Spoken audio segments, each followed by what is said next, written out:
Hi guys and girls, welcome to the show.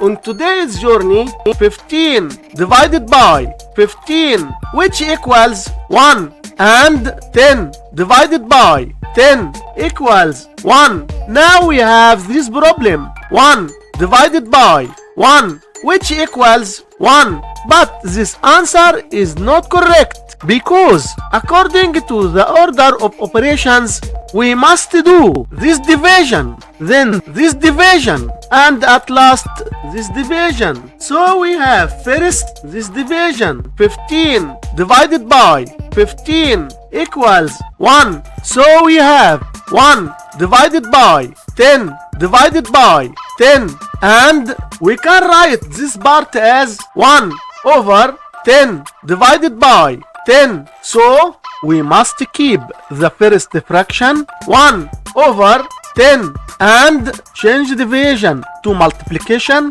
times. Then flip the second fraction 1 over 10, which equals 1 over 100. And this is our final answer for this problem. Thanks for watching. Like, subscribe, and come back for more.